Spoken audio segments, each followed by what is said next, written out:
Welcome to the podcast. I have an extremely exciting guest. I've got Lewis. Lewis you built an entire career around purpose, healing trauma, creating a life you absolutely love. So I know the ladies here, it's mostly ladies, our audience, are going to absolutely love what you have. So why did you get into that in the first place? I mean, most people don't immediately jump to, hey, let me study trauma for a living.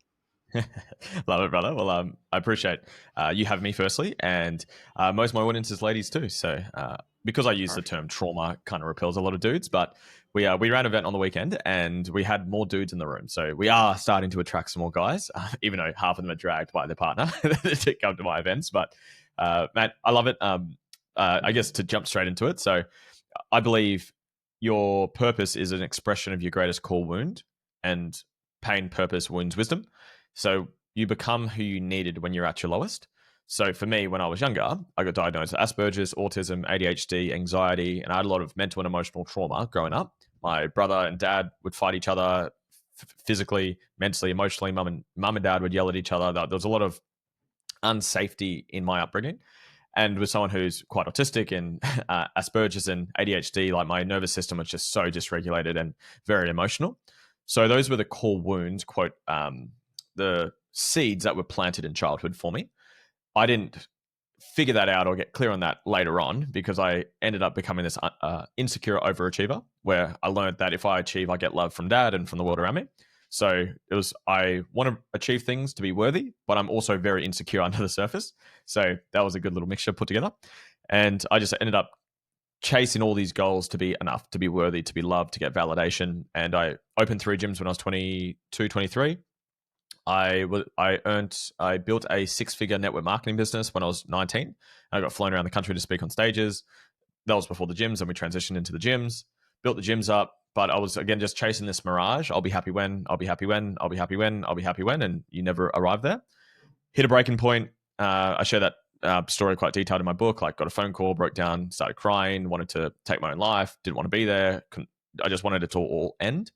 Literally gave a business away in that, like, 30 minutes later, and that was worth probably $250 to $500,000, and just literally gave it away because couldn't handle it. And that was like kind of the dark night of the soul for me, where looked within. Who am I? What do I want to do?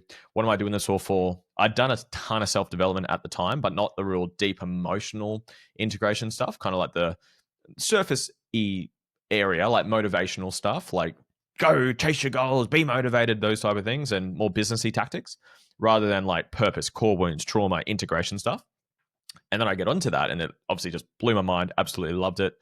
Went through COVID with 2 gyms. That was hectic. We can talk about that if you want to, but that was crazy. And then, yeah, sold a second one just outside of COVID. Hired myself out of the third one. Had $2,000 to $3,000 a week coming in for an hour of work. So I had a time to breathe and then just like reflect on the last 7 years. And just got clear on, okay, who am I? What's my purpose? I put together a framework of how to find your purpose. It's really beautiful. Then that gave me direction, meaning fulfillment, and it comes from those core wounds that happened back in childhood. So my core wound is around being misunderstood, rejected, and hurt. So my purpose, the way I express that is to heal and raise consciousness. So I help people. I was hurt. I help people heal. I felt misunderstood. So I help people understand themselves and raise their level of awareness because I was lacking that. And now I've been building a business doing that. Been doing it full time for about 3 and a bit years now, and absolutely love it. My book was my big project last year, so I wrote that last year. That was fun. This year was events, so we ran events this year. That was fun. We literally wrapped up one 2 days ago. It was really awesome. Had 70 people in the room. Heaps of hard openings, tears, breakthroughs, lessons. And I got a school community as well. So we got number, I think, 14th in the world for self-development for a school community, which is pretty cool. And mate, I just love it. Very inspired by it. Got some cool projects in the pipeline. And mate, the need for motivation is a symptom of an uninspired goal. I'm very inspired to do what I do. I don't need motivation to be here today. I'm inspired to be here today. And mate, that's the mission. That's where I am. Absolutely. Well, I'm very excited by your story because I've also walked away from a lucrative software engineering job, and then I walked away from a lucrative marketing agency that both did not feel fully aligned. So for some of the ladies that are listening that maybe they feel unaligned either in a relationship or maybe they made partner at a law firm, and they're like, I don't know if this is really what I'm meant for the rest of my life. Talk to them a little bit through, what kind of exercises can they do to find their purpose if they're feeling like this discongruency or non-alignment in their values? Cool. Did just to clarify, did you say misalignment with their relationships or life, full stop, or It both? could be just their life in general, because I tend to think if your life is going askew, your relationships probably aren't great. Yep. Yep. Yeah, I would agree. So I'm a. It's funny because I'm super Asperger's and autistic, where I like structure, framework, step by step, but I'm also into like consciousness and energy and shit like that. So I like to take sort of vague things and break them down. So I literally have a step by step framework to do this. So purpose is an expression of your core wound. I would say go find your purpose. I have it on YouTube for free. Just type in Lewis Huckstep purpose. You essentially find your core wound. You ask a set of questions to find your core wound, which comes from parents or caretakers. Find the earliest memory of that, and you'll just intuitively go there. You figure out what you needed back then. Then you figure out how do I express that and give that to the world. So that's the actual framework of how to do that. Then you set a mission. A mission is a goal that's measurable to fulfill your purpose.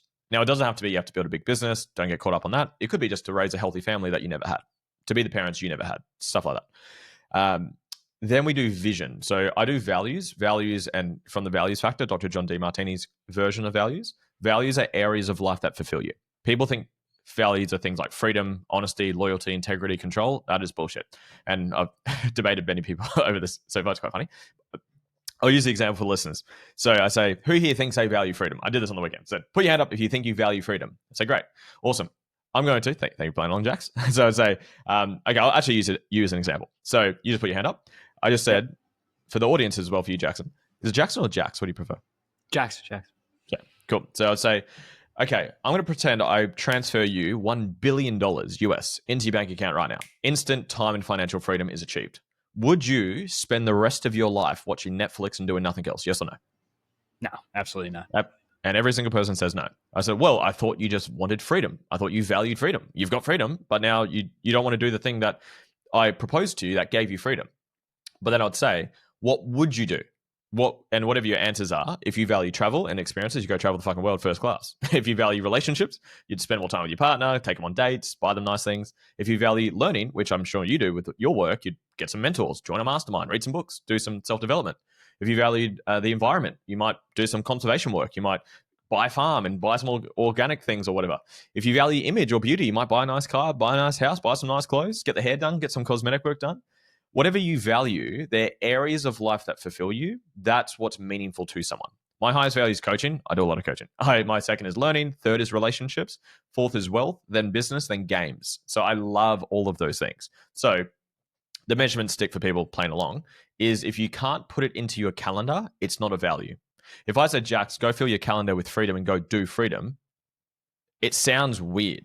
It's like, well, do you just sit there and watch Netflix and just sit down and do nothing? No, like you would do it. If it's healthy, go to the gym, blah, blah, blah. So we do values in order. I do normally values first. I've been switching it to purpose first because I've got a new process of finding it.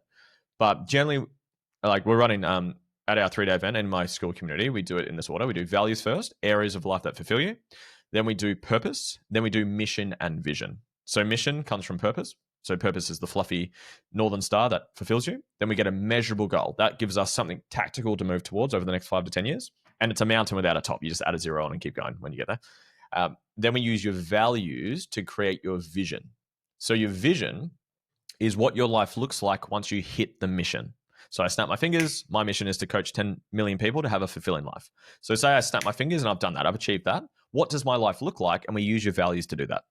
So that's where, for me, coaching, what does my coaching look like? I've got this all documented. It's like to be working with the world leaders, making meaningful impact, making great money, doing stuff that fulfills me, writing books, running seminars, doing the things that fulfill me. I've got one for relationship. What does my relationship with my wife look like? Side note, I don't recommend ever putting your current partner's name in your vision because then you become attached to them. So you just have partner because they might grow apart, and that's okay. But I have a vision for my relationship, and you just get super, super clear on that. Then you just come back to, I think, your original question. Is my life aligned with that, including my partner? So I had a conversation actually with a client, a friend and a client, I think last week, and he's kind of at that, is this person the right person for me long term? So the exercise that I suggest doing is values, then vision. That's all you need to do. This part, you don't need purpose and mission necessarily, but do your values, do your vision. Then get very, very detailed on your dream relationship. What does a dream relationship look like with your non-negotiables? Now, that's a bit of a gray area question because no one's one-sided. You've got downsides to use Jax, and so do I. we both got downsides. So to think you're going to find a one-sided human being is not non-existent. If you want a client, if you want a partner who's got no downsides to them, you will be single for the rest of your life. So what are your non-negotiables? As an example, do you want kids together? Do you have certain spiritual, religious beliefs, political beliefs? Do you have certain health standards? Like for me, I'll read out some of mine. Sex and connection is important to me. Like there's some people that never ever, they're asexual, never want sex, never want connection. I could never be with someone like that. That's just a personal need and desire for myself. Second is kids. We want kids. We've actually got a baby on the way. So we want X amount of kids around a certain time period. Third is health. So I couldn't be with someone who doesn't fundamentally look after their health. I joke and say I don't need a data bodybuilder necessarily, but I just want someone who looks after their health. If my wife started smoking, it's like that's kind of a red flag and a non-negotiable for me. Anyways, you get clear non-negotiables. And then is your partner aligned with them, with the non-negotiables? And if they're not, that's okay. There's 8 billion other people out there. And you just got to find the ones with non-negotiables. So that's what practically I'd suggest doing. Values, vision. Are you in alignment from everything else, but specifically relationships? What's the vision for relationships? Is your partner aligned with that with non-negotiables? And then set agreements with each other. So then you can hold each other to it. So long-winded question, but answer. So hope that answers your question. No, I like it a lot. It's quite clear. So let's imagine, and there's that phenomenon of we can't have it all. There's no perfect solutions, only trade-offs. For somebody that has a very long list, they're like, I've worked so hard in my career. I want a very good partner, but there are trade-offs to make. How would you kind of go about stack ranking the different either non-negotiables or things that you're like, maybe it's a little shorter, or oh yeah, it doesn't go to the gym as much as I might like? Because you do have to, if you want to have kids, have some kind of stack rank. Yeah. I'd say I'd come back. It's a discerning question. So some people hate my answer when it's a discerning question. Discernment means only you can answer it. So this is a question where only you can answer it. So I would list out, if I give you a practical exercise, list out the vision. So everyone write down their dream relationship. So pause the podcast, write down what is your dream relationship, and as detailed as you can, but then go through and be honest with yourself. This is the discerning part. Which parts of these are non-negotiables? And the measuring stick for a non-negotiable is I could not be with someone who does not have that alignment or whatever the thing is. And you got to be clear with that. Because some people say, I prefer someone who's 6 foot or taller. But say you've got that, but they don't have the alignment with kids. Again, which one's more? Some people might say that the height. Some people, I assume majority of people would say the kids would be more important in that situation. But that's discernment. Some people are like, I don't really care about kids. I just want a tall human, a tall partner. That's okay. There's no judgment here. It's just a discernment exercise of what is it that you truly desire from your relationship? Connection, communication, self-growth. That was one of mine. I'll give you this perfect story for this. So when I met my now wife 6 years ago, we were just sort of friends with benefits, sleeping with each other, hanging out together, going to the gym together, and just like kind of friends. I was very close-hearted at that period of my journey. I hadn't had that rock bottom moment that I was referring to, so I hadn't done the deep trauma stuff just yet. And I was very much, I don't need a relationship. I'm here to achieve goals and blah, blah, blah, blah, blah. I don't have time for this stuff. And anyways, she started to open me up and soften me up, which is really nice. And we got to a point where, what are we? Are we together? Is this a real thing? Are we just kind of casual? What's going on? And she ticked all my boxes in terms of connection, intimacy. We want kids around the same time, health goals, blah, blah, blah, blah, blah, blah, blah. The biggest one that was missing was self-development. I was already doing Tony Robbins. I was in masterminds. I was doing the books. I was doing the podcast. And she had done zero self-development, had never done a podcast or anything. So I had a courageous conversation with her along the lines of my future partner that I want to be with and will be into self-development and does self-growth with me so we can grow together so we don't grow apart from each other. I want that to be you. I'm not going to force you to do it, but I would love that to be you. Is that something you're wanting and willing to do? She said yes. That night we watched Tony Robbins' documentary. It's a good starting point. I'm Not Your Guru. It's on Netflix. If you guys haven't seen it, it's a great doggo. And literally, if she said no to that, I wouldn't be with her today. We wouldn't be married. We wouldn't be having a kid. It was just that discernment. Okay, this is a non-negotiable. I could not suppress and put my head in the sand and avoid that part. That is a non-negotiable. I joke as well. I'm like, I don't listen to much music. I listen to frequencies and podcasts. I barely play music. I do at my events just to get the vibe of the room good, but I don't listen to much. My wife is an opera singer and she's a hardcore Taylor Swift fan, like hardcore on that side. I don't care. Like, that's not a non-negotiable for me. It's just, she's into that. I'm not into it. That's cool. That's like, again, get clear on non-negotiables, which is discernment. So I'll just list them all out, write the vision, circle and underline the ones that are, you know what, I could not be with someone if they did not have this alignment. That's just a personal exercise that there's no right and wrong. Something I would suggest though is I've found since working with my clients, between 1 to 10 is a good number. If you have 50 or 100, I would maybe assume that's a trauma response. I've been hurt before and I'm trying to protect myself from something. I want a partner who never lies. Guess what? Human beings lie. You've lied before, Jack. So have I. And the person listening to this, you've lied before as well. So if you think someone's going to never lie, then that's not going to happen. Now, do you want someone who most of the time is honest and displays honesty? Of course. But yeah, if you've got this huge, big ass list, and sorry, ladies, and most of my clients are ladies, so I love you, ladies. I think the feminine is a lot more powerful than the masculine, and is needed more in today's world. But ladies, what I've seen is ladies, these hyper independent ladies with these like 1,000 checklist things of what their partner has to have, or they won't even consider going on a date with them. I'm like, well, why are you doing that? Where's that coming from?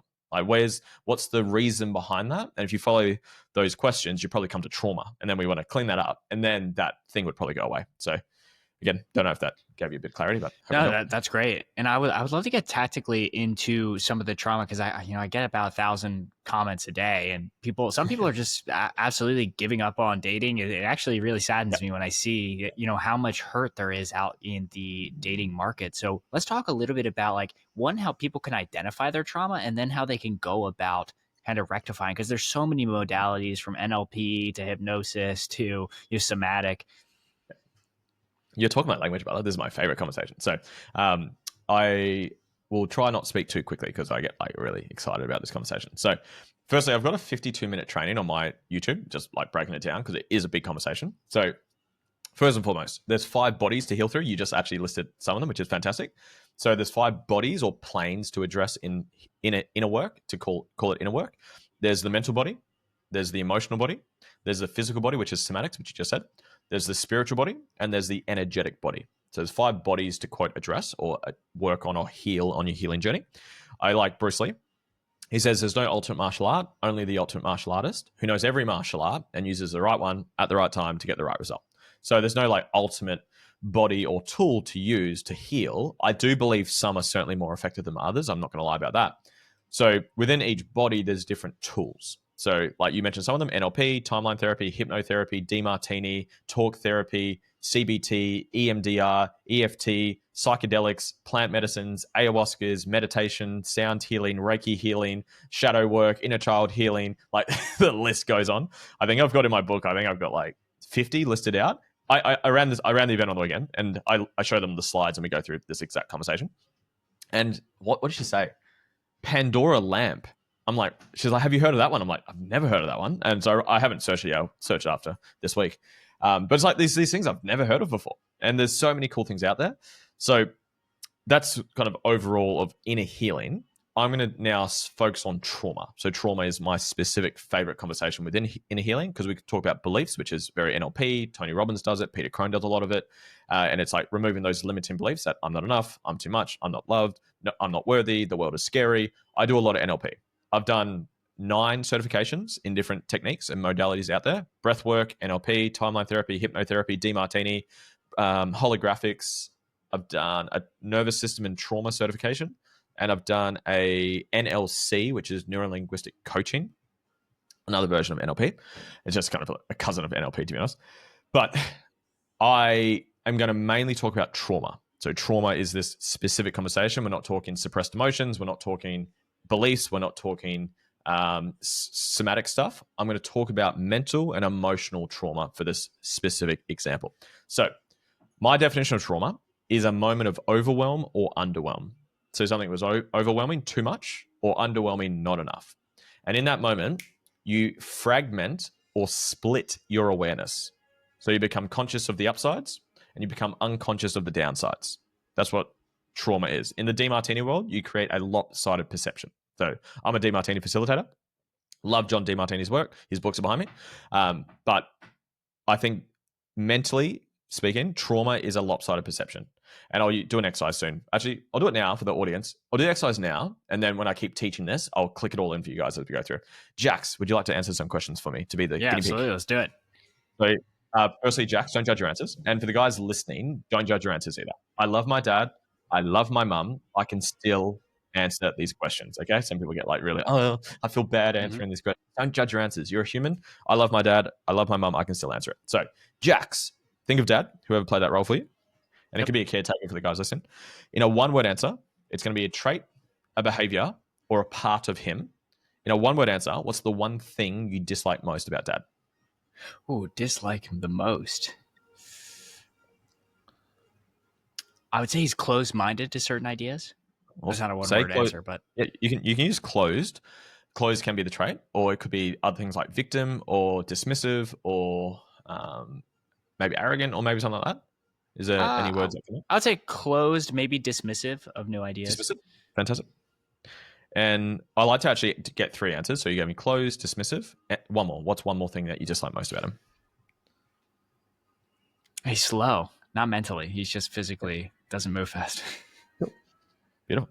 Now do the same thing. So for the guys listening as well. So pause if you need more time. 3 different one-word answers for dad, and then do the same thing for mum. So think of mum, whoever played that role. What's the one thing you dislike most about mum? Use a one-word answer if you can. Oh, interesting. It will be a trait, a behavior, or a part of who they are. A trait.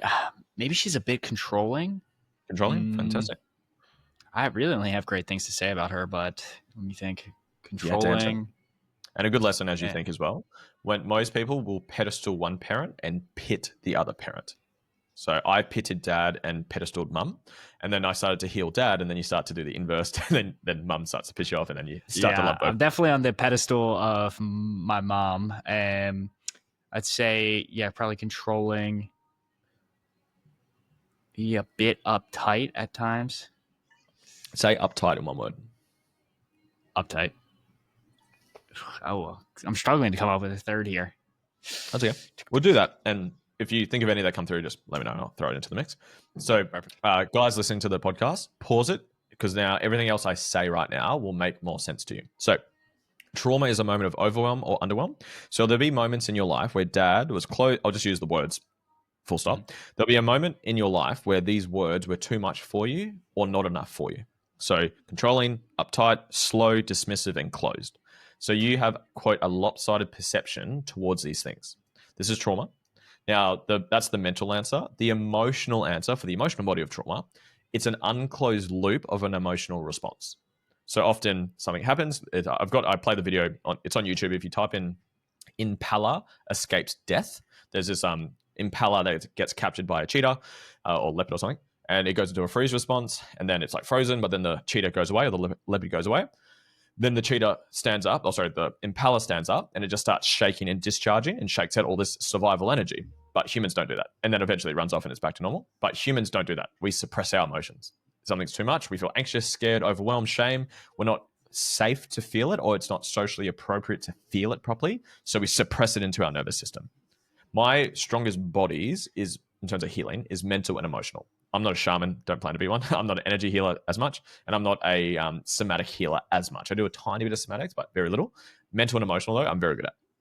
So, anyways, let's keep rolling forward. So, that's trauma mentally is a lopsided perception, a moment of overwhelm or underwhelm, and an unclosed loop of emotional response. Second is patterns. You will create coping mechanisms or patterns because of your conditioning, which is your perceptions, which are these answers. So you will have things to overcompensate, overcome, protect yourself, and hide this trauma. I'll use one of yours, which is a common one. Controlling is a common one I've seen.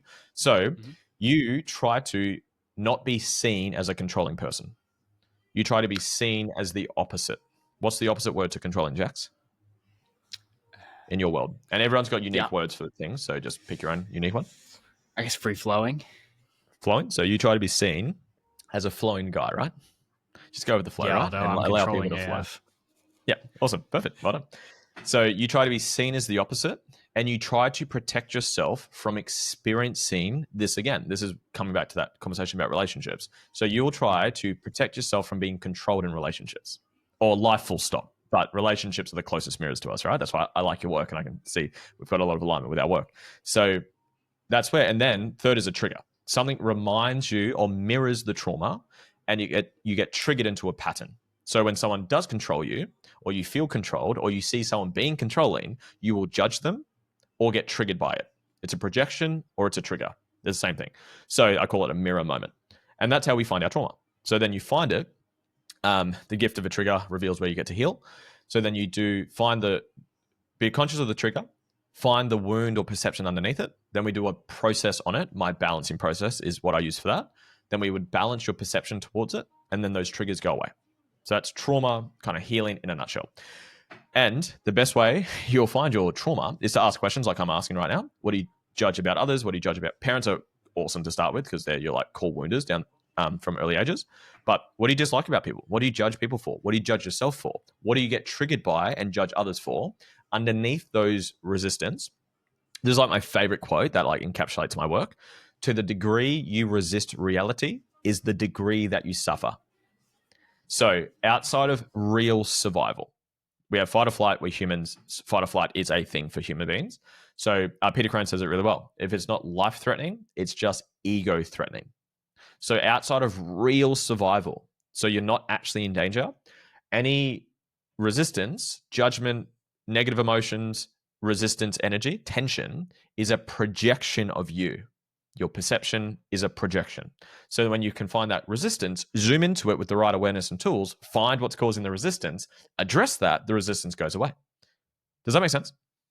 Yeah, it makes complete sense. I mean, to put it for the audience, sometimes when somebody triggers you, especially when they say something, oftentimes it might not have been particularly offensive, the thing that triggered you, but you'll see like, what is the story around that particular feedback or that particular stimulus that made me so triggered? Because very often has nothing to do with the person delivering the feedback. It's something that happened in your past that made you be like, I'm freaking out. Yeah. I'm crashing out now. Yeah.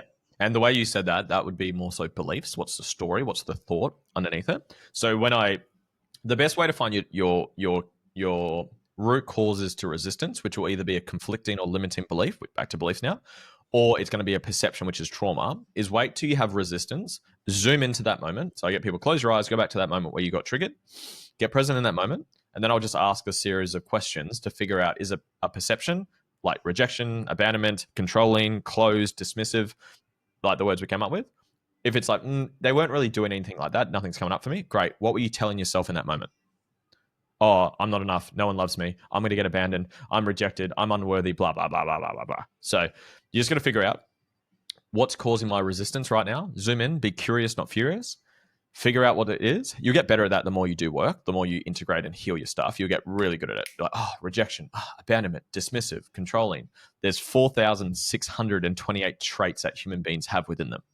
So there's a lot of work to do. And yeah, that's, I guess, the journey of healing. And that would come back to that question about like, what do you need in a relationship? If you're like, I need a partner who's always honest. It's like, well, it sounds like you've had pain around dishonesty. Because remember, whatever you pedestal the opposite. So it's like for you, for example, I need a, I'm not saying you say this, but people would use an example. I need a partner who's never controlling. That sounds like you've had hurt around control. So we want to then dissolve the resistance towards it, still have boundaries. Some people miss this part of my work is there's triggers versus boundaries. Triggers is resistance, a judgment, or a trigger. That's for you to heal outside of fight or flight. That's for you to heal and integrate. Boundaries are the standards we hold people to. So it's like saying, oh, well, if my partner cheats on me and it hurts me, that just means I get to heal. Yes, there's truth to that. There's probably some betrayal in there and some whatever the trait is. We want to heal through that. Yes, that's true. But we still have standards that we hold people to. So that's where you got to find that happy balance as well. Yeah, and one thing I want to talk on, because I feel like I get this question a lot, and it definitely ties into the work of trauma, is a lot of women that come to me is they'll almost feel like that time is a flat circle where it's, a new relationship, different face, but the same core drivers or the same relationship keeps manifesting. Is that a lack of trauma resolve where you're kind of continue to be attracted to very similar archetypes? Yeah, 100%. So whatever we are projectors. Our entire life is a projection. So when people attract, I use similar words to you. It's a different part. It's the same partner with a different face. So you've attracted the same wounds, trauma, blah blah blah blah blah blah, because you haven't changed. So it's like there's a quote I haven't like nailed it properly. I need to hear it again, but it's like isn't it funny that wherever you have trauma or problems, you're the common factor? You're always there. It's like wherever my problems are, I'm there. It's always you. It's always your projection. Because I see it heaps with clients as well. Because I have a fair few people come to me for relationship reasons. Is I just keep attracting partners who do the same thing, who keep betraying me and keep abandoning me and keep judging me and keep criticizing me. It's like, well, let's heal through the wounds first, because this gets even slipperier as well. Wayne Dyer says really well. I've got Wayne Dyer behind me as well. We don't see things the way they are. We see things the way we are. So you actually project those wounds onto your partner. You're actually looking for them. If I ask you, Jax, and for the listeners, don't look for a yellow bus. What are you thinking about? What are you looking for? Yellow bus. So I don't. So I would just use your words. I'll use controlling again. I don't want to be controlled. I don't want to be controlled. I don't want to be controlled. I don't want to be controlled. I don't want to be controlled. Then your partner says, "Hey, look, I need you to do this for me." Oh my God, you're controlling me. It's like you're looking for it. You're finding what you look for. You find. It's the reticular activating system, right? So yeah. So again, we want to heal through it. So you stop projecting onto your partner. But then again, we have standards, and we want alignment as well, because you might be trying to get them to be someone they don't want to be. If you come to me, say we started dating each other, Jax, and you've got these certain spiritual beliefs that, or religious beliefs, or political beliefs that I don't agree with, and I'm not aligned with, and it's a non-negotiable for me, then it's we're just conflicting with each other. So it's not necessarily a trigger. It's just like, hey, we're just not aligned here. That's okay. So yeah, have that. Yeah, and to double back to the reticular activation system, in case people didn't fully understand that concept, it's like imagine your friend gets a Chanel bag, and now you start seeing Chanel bags everywhere. God didn't just start magically dropping Chanel bags out of the sky. Our brain is conditioned to recognize what we already believe, and this is why if our beliefs underlying what we like, if we think everyone's a cheater, then we will constantly search for examples of cheaters, and even the slightest hint will be blown up and exacerbated instead of looking at all of the faithful signs that that person gave us. Yep, 100%. And you said it so well. So what you look for, you find. A perfect example, me and my wife. So her first balancing process that she did was on lying. So her dad went to jail, did like identity fraud in her name. So lying was like a big wound for her. So she was always looking for me lying. So like she helps me with my business. So she signed into my Instagram and my socials, so she can help me with like leads and conversations and stuff like that. And she'd like literally be stalking my conversations, looking for me lying. And what you look for, you find. So if it's like any message that has the hint of something that's inappropriate would be lying to her and like triggering to her. And then we did the process online, and then she stopped looking for it. It's like, and the thing is, I still lie. I'm a human. I still have that trait within me, but she's not looking out for it and hunting for it, and she's not finding what she's looking for. And when it does pop up, it doesn't trigger her. I'll be like, "Hey, babe, look, I said I'll take the bins out. I lied to you. I forgot to do it. I'm sorry. I'm a liar because I have that part within me, right? So that's okay. Go get it done now, please. Whatever the thing is. So yeah, 100%. Absolutely agree. And I know some women are going to be listening to this and they're going to say, they're like, well, like if I don't look for it, I've been burned so much by this in the past. Like, do I just bury my head in the sand? So like kind of square those two ideas, be like, do I now stop looking for signs? You heal, so you heal, yes, and you still listen to your intuition. So your intuition's always trying to balance others and balance yourself. So it's like when people start dating someone and they've got so there's 3 stages of relationships. First stage is the honeymoon period. Everyone familiar with it? Great sex, electricity, but you pedestal your partner. You'll see the upsides to them, and you'll pedestal yourself. You'll show the masks and the personas and hide the shadows and all the trauma behind the scenes. But your intuition is always whispering to you. It's always like, oh, what about this? Oh, what about this? But we ignore it. And that's generally because you're not connected with self and you haven't done the integration work needed. So I would suggest heal. I'll finish that loop off first. So first stage, honeymoon. Second is the triggered stage. That's where the shit starts to come up. The trauma starts to come up. You start to see those red flags. You start to reveal your stuff that you haven't seen and your partner starts to see it. If you don't learn emotional intelligence and how to integrate, you won't get to stage 3, which is the conscious growth stage. Most people don't get to conscious growth, which is you're aware you have some stuff to work on. Your partner's aware that they have some stuff to work on, and you have the awareness and the tools to be able to help each other heal in a healthy way. If you don't get to that, you just keep repeating stage 1 and 2 over and over and over again, which is what most people do. So I forgot your question. Your question was about not still having boundaries, essentially, and still enforcing those two sides. Yeah, it was essentially like they know these things exist. Like they are cognizant that infidelity exists, but they know if they essentially they can negatively manifest these things by constantly thinking about them, and their brain will go to confirm these aspects themselves. Yeah, so I would say heal. That would be my first recommendation. Recognize what's the past hurt, because past hurt creates future fear. What you fear, you create it. So listen, please listen to that, ladies and gents. What you fear, you create it. If you fear being abandoned, you're going to create a reality because you're projecting it that you're going to get abandoned. So recognize whatever hurt you have not closed off yet or integrated or healed yet. Definitely recommend doing that and highly suggest going to do that ASAP. And then just be listening to intuition, understand that you can feel when things are off, and there's a difference between intuition and a trauma response. That's a discerning question. Am I just being reactive to past hurt? Is that a yes or no? I'll just get you to answer your own question. Or does just something feel a little bit off?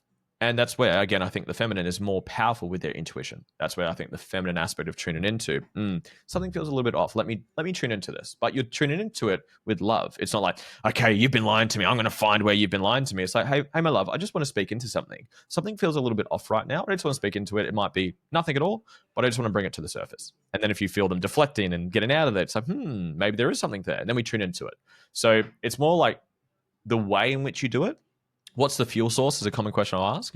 I do that for like goals as well. Is it insecurities or inspiration? So heal first and foremost. Whatever hurt you haven't fully integrated yet, you're going to keep creating that and running into it. But then listen to your intuition, guys. Like listen to, okay, something feels a little bit off. I'm just going to tune into this and just notice how you do it. If you do it in a very reactive, emotional way, then yeah, there's probably still some hurt underneath that. Versus like my wife's pregnant at the moment, so it's like her emotions are a little bit more up and down than normal. So I'm like learning, okay, like I think it was like 2 days ago. I'm like, hey, my love, is everything okay? You just seem a little bit tired, more than usual. Is this just a pregnancy thing? Is there anything coming up for you? Is there anything that I've done or not done that's hurt you? Please just let me know. She's like, baby, I love you. I just feel exhausted. I'm really tired today. No worries, my love. Anything I can do for you. So it's like, just tune into it. But it's like, oh my God, are you going to leave me? Are you going to abandon me? Are you going to what's the fuel source behind it? That's, I think that would be my suggestion for your clients. Yeah, and I mean, it comes up all the time for the anxiously attached people. So, one thing that we constantly have is like, I can't date because I have to heal, but healing takes so much time and nobody's ever fully healed. Like, is there a certain kind of spectrum where you're just like, I got the 80-20 of healing. I'm ready to throw myself I back in love the market? I love your questions, man, because we're super aligned. So the rule I have of that is what you just said. No one's fully healed. I've never met a single human on the planet who has zero resistance outside of fight or flight. So I'm yet to find that human. The only argument I would hear is people that meditate all day. Well, I'd say they're avoiding life. They're not showing up to life. So if you're actually showing up to life, then you will have resistance, which reveals where you get to integrate. So I'm yet to find that human yet. So until that changes, I'll keep my beliefs the same. Now, where's the happy medium then? So this is the rule of thumb I have. Number one is that it's actually what I mentioned about the non-negotiables. It's actually the step before that. So the 3 steps to knowing that you're aligned with the right partner is number one, both partners have done enough work where they have awareness and ownership of their stuff. That's the measuring stick. So if you're blaming, projecting, victim, it's not, I've done nothing wrong, it's all them, that I'm perfect, there's nothing wrong with me, I don't think you're ready for a conscious relationship. If you're like, you know what, I've listened to Jax, I've enjoyed this podcast, I've done enough work now to realize that if I get triggered, it's actually me, and I'm willing to work on that, and you've got a partner who's got the same, you're good to go. Because it's like you'll be initiated more in the relationship. It's like, I have this funny quote: if you want to do real self-development, don't go meditate on a mountain, go spend a month with your family. So Yeah, go it's classic. get around the mirrors, right? The mirrors are relationships, family, and kids. Now, life is a mirror. So your business is a mirror. Your clients are a mirror. The people you meet every single day are mirrors. Your animals are mirrors. Like everything's a mirror. But the closer the proximity to someone, the closer the mirror. That's why relationships, I believe, are the closest. I would then say children. I'm yet to be a dad, but we're about to come on. So from what I've heard, kids are very big mirrors. I'm sure the parents are nodding their heads to this. And then I would say family, the people you grew up with. So whoever had proximity to you in your upbringing. So yeah, just I forgot your question, but I hope that, hope that answered it. No, that answers it a lot. And the one final thing, because I honestly, I could feel like I could speak to you forever, but I want to be mindful of your time. I want to get into masculine and feminine, because you talked a little bit earlier about feminine energy. And, there's kind of a through line sometimes for feminine energy where people are like, oh, like never chase, only attract. And that can kind of feel almost like you're taking a passive stance in your love life or in life in general. Is there like a general feeling? Is it like, hey, when you heal, like the man will approach you, or it's like, hey, you got to put yourself out, go to a Tony Robbins conference? Like, where do they meet these self-actualized men once they've done the healing? Should Yeah. they just appear, or how Hey, essentially to find their partner? it's a great question, man. It's a paradox because you listen to one person, and I'm on the Gold Coast, and for anyone who ever wants to come here, it's a beautiful place. It is like a cessed pit of coaches. There are coaches everywhere on the Gold Coast because there's like a lot of NLP like trainers here who like train you on NLP, and then you do an NLP course and you're a coach straight away apparently. So there's a ton of coaches. So I got coaches who are like who would give exact opposite advice for this question. So I'll give my best to give you it. Is it's both. I joke about this is the spectrum, which would probably help out with this question. So one side of the spectrum, we've got spiritual folk. These are, you could say, feminine energy on the side as well. So these spiritual folk, they levitate, they meditate, they have their sage going, they've got their plant medicines, they've got their crystals on, and they're just present and doing breath work, and they're doing whatever they're doing. They're just so present, and they're flowing and detached and magnetizing and manifesting their future. These people, more often than not, are broke as fuck. They can't pay their bills. They're struggling financially. Now, on the other side of the spectrum, let's call it the masculine side, is your overachievers. That was me when you heard my story. Achieve, achieve, achieve, achieve, achieve, achieve, achieve, achieve. I'll be worthy. Achieve, achieve, achieve, achieve. These people often will achieve externally, but they're unfulfilled internally.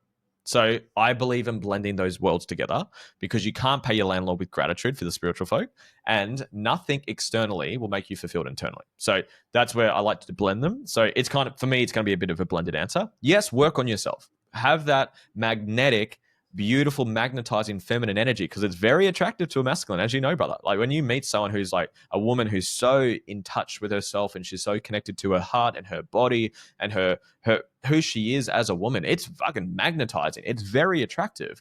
But if you're just gonna do all this work and stay at home and not meet anyone and just think the perfect partner is going to rock up at your front door without doing anything, then it's like, I don't know if that's going to happen, right? So that's where do both. Like work on Do yourself, be the both. best version of you, heal your stuff, then go on some dates. And to be practical, go where the fish are. Fish where the fish are. If you want a more sort of conscious person, go where those conscious people are. They're probably not going to be. We call it pubs in Australia. I don't know if you guys call it the same thing, but Yeah, we call like them a like that, bar, bars. whatever. Yeah, go to a bar. If you go to a bar on a Friday night at 11 p.m.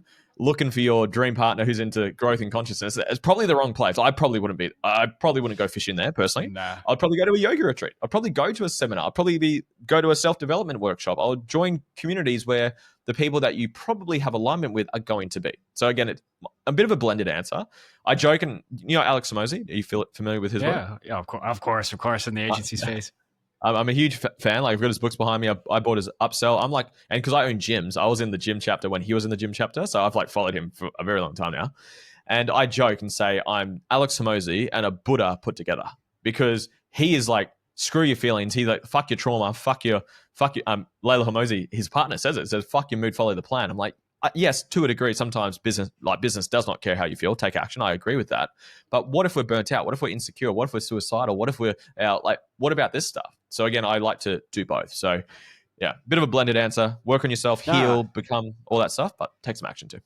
that's a great answer. Even maybe the Alex Ramosi won't identify as well with the ladies, but you could just imagine somebody that is very hard driving and a good example of somebody that has a lot of financial success, but you may not actually want that person's life. So find a person like essentially in NLP, we talk about modeling a lot. So go find somebody that you really admire and be like, what do they do? Start doing what they do. Even if Yeah, you just have an idea, be like, I want to be like this person, just start acting like that.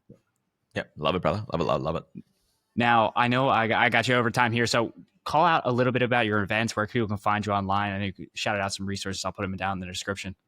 I appreciate you, man. Man, appreciate the time. I love your energy, and mate, we're on very similar trajectories, so I'm sure we'll connect more than this in the future, mate. My best way to find me, if anyone that wants to connect, is social media. Instagram, I'm probably most active. Lewis Huckstep, just the way my name is said. I do run events on the Gold Coast. We're literally pausing. We had our last one day on the weekend. We're not going to do any more until the baby is like here, plus grown up a little bit, so we got some more space to do that. But I'm going to start doing online stuff now. So I've literally just set a date for a masterclass. So I do online stuff now. I've got a school community. I've got a book. Start with that if you want to start there. I've got a podcast. So just go binge away. I've got heaps of content there, and hopefully add some value to you. Absolutely. Well, I'll put all the links down in the description. Everyone go binge his content. I know I'm going to be doing that as well because I love this stuff and I know you guys all do as well. So until the next episode, we'll talk to y'all soon. Ciao. Thank you, brother.